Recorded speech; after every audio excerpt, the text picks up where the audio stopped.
wanted to welcome you back to a mini angel Q&A. Today in my angel Q&A, you can learn some ideas about activating more self-mastery in your lifestyle. I feel like mastering our ego and mastering ourself is one of the biggest things that we can accomplish while we're here, because this dimension that we're currently in is kind of like a beginner dimension, and there's a little bit of room for error. In other words, when we visualize an idea, or we think about something, or we have a wish, or we say something on the spur of the moment that we'd like to happen, like for instance, I wish that person would, wreck out because they just cut you off in traffic. This dimension there is a lag time between when we think a thought and we have an emotion that is connected to it. And especially if we're a real high vibrational, energetic person that can get a lot of momentum behind a thought, then things can happen like instantaneously.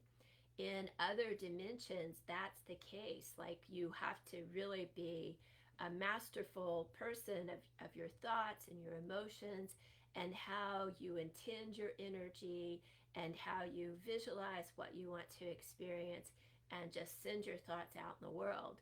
So we have a little bit of grace while we're here in this dimension, but it's the reason is so that we can learn in this dimension and get more masterful about how we run our thoughts and how we handle our energy, so that when we get to other dimensions, we're not just like a train wreck waiting to happen. And I don't even think that we're allowed to go to other dimensions and other realities until we have demonstrated that we can handle ourselves here. And so that's one of the things that we want to get on our mind, is that when you wish somebody bad luck, or you say something negative about something, that really what you're doing is you're practicing black magic. And I know that you're probably not doing that purposefully, but when you say an ugly word and you really forcefully direct your emotions towards a person or an idea, then you are at that moment a black magician.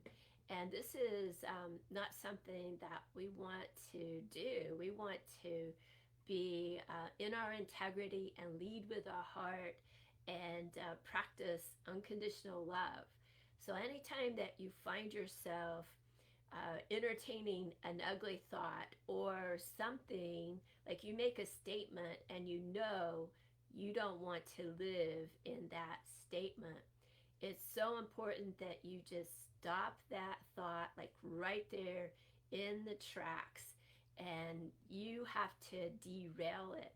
I studied hypnosis and neuro-linguistic programming for a long time, and one of the tools that they used is to drive a wedge in between an established idea or an established thought, so that we can have a place to insert something, a higher vibrational thought on that subject.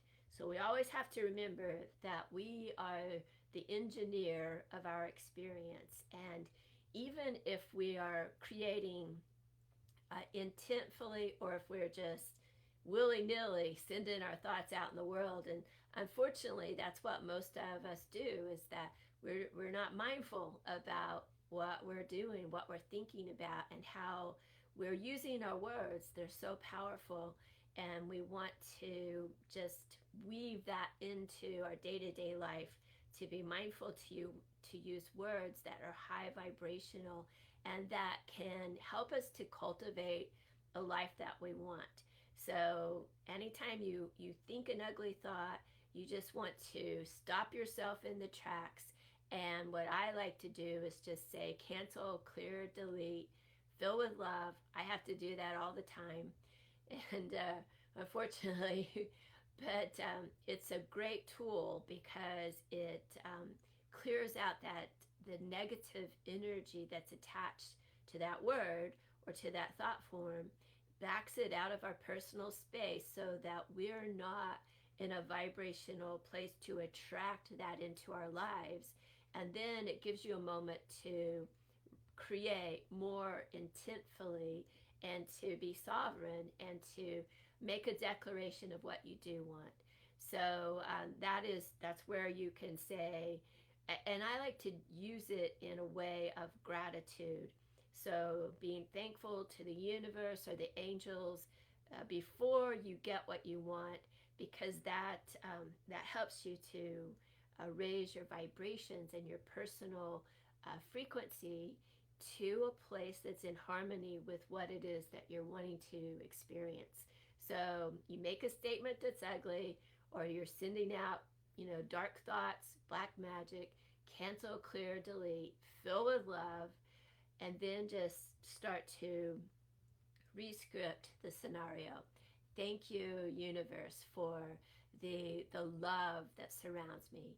Thank you for the incredible opportunities that are always coming my way. Thank you for the fun people and the wonderful friendships and my wonderful husband and all my beautiful horses and dogs and cats and koi and etc. You get the idea. But when we're in that place of gratitude, it helps us to elevate our consciousness and to be more mindful and intentful. Another thing that is wildly important is to don't let yourself go down a train of thoughts towards victimhood. Even if something does happen to you where you feel like you have every right to call yourself a victim, you want to stop that as soon as possible and just rewrite the script. Don't let yourself think of yourself as a victim. Don't let other people label you as a victim. Sometimes we have to be the ones, we have to put some strong boundaries around our energy field, because unfortunately our friends and family, if we're not strong with our boundaries and very intentful with our goals and our dreams, they will kind of claim our energy for their own. And they may want to label you as a victim because they feel like, I don't know, it helps them out, or maybe it elevates their position. Who knows? But don't let anybody call you a victim, and don't let yourself think in the way of a victim, and just start to be more mindful of, I create my own reality, and I'm not creating the role of the victim. I don't want to play that role, because that sets you up for failure in so many different levels. When you put on that mantle of the victim, you're going to get just experience after experience after experience, and they're all going to be negative. And eventually, until hopefully you see it for what it is, like you see how this thing has played out, and then you can start to rewrite the script in a different direction. So those are the ideas the angels wanted to share with you today, is to understand your responsibility and to use your life force energy creatively, moving towards your soul's highest goals, and start to think of yourself as a creator in training and as an aspect of the divine mind, the God source energy, the goddess energy, however you want to see the universal archetype, and just be more aware of yourself as an aspect of them. And I think that's very empowering, and it helps us to use our resources better. I think the angels are just great ways to help kind of be reminders in your life to help you stay on purpose towards things that are really important for your soul's mission. And if you would like to learn how to work with your own angels in a stronger way, maybe learn different prayers or tools or ceremonies, things that elevate your consciousness and bring the vibrations of the area around you into a high vibrational field that the angels and the high master teachers can come into, because they're really high vibrational. They don't come into a space that is a negative place, unless they have a contract with you to maybe save you from a particular situation. But anyhow, I have a free ebook. It's called Angel Connections, and I'll put the link in the description if you would like to sign up for it. And I would love to work with you. So anyhow, if you have any questions, let me know. Thank you. I'm Marvina. Bye-bye.